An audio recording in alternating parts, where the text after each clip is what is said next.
And that time it didn't really, and there was great experience, but when I went back to England, it still wasn't really clicked me yet, because it's too extreme from how I lived in my life in a city.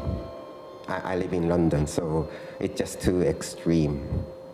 And the sand dune I ever visited isn't extreme as like the desert in Australia.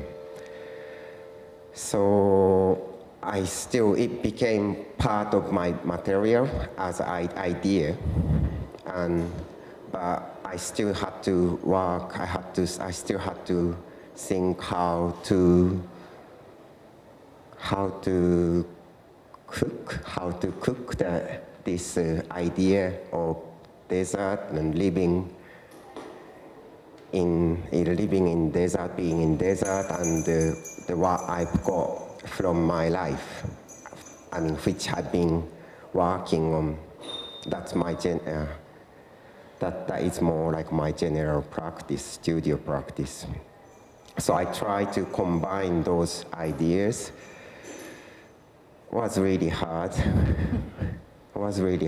And then still, maybe that's most important to talk now, but every time I produce the work, and then I just finished this work last week, and a week before, the video editing, everything finished 2 weeks ago. So the work is still too close to me, and I can't really talk. I would love to tell you, but I can't really tell you really yet. Maybe I need a year or 2 years. Then maybe I can start telling you about why I thought the idea of this work is called is circle,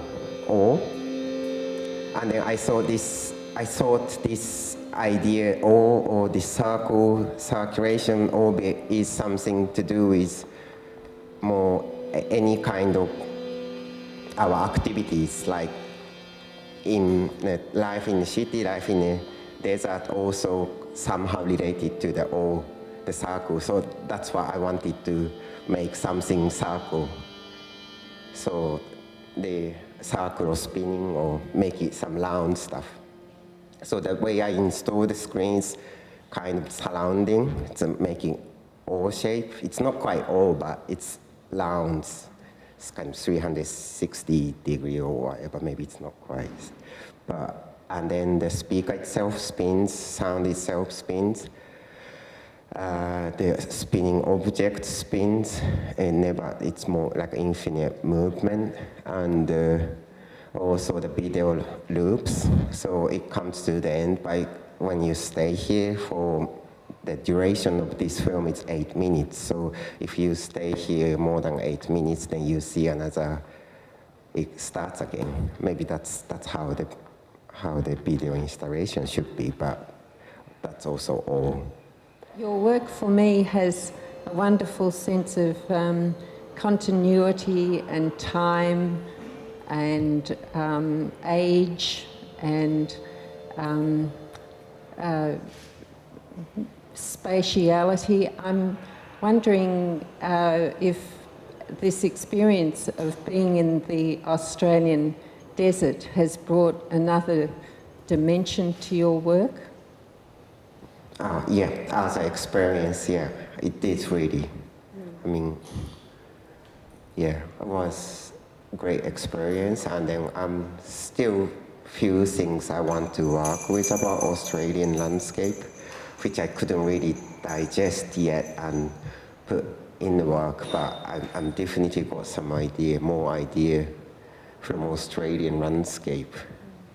This time I wanted to go back to Central Australia, but I just didn't have a time. I have to leave soon, so. I warn you, it's addictive. The other thing, perhaps, that as Australians we might pick up on this work is that the interior is very English. Yeah.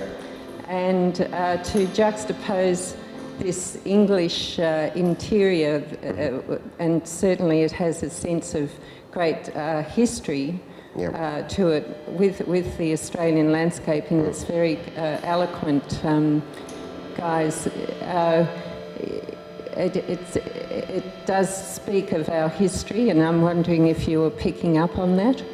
History, it's not quite history, I think just a matter of time. The Australian landscape, for example, my guide told me why the Australian landscape is so red. It's because of aged, oxidized. The steel mineral in the sand oxidized, so it became red. And that needs long times, had to stay there for a long time to be oxidized. The surface never changed. And that's something to do with time. And this housing, the interior, the house also time. But the scale of time is different, I know. So that's more to do with history. But I'm fascinated to the time. So, yeah, you can't really measure two stuff. Maybe if you talk about history,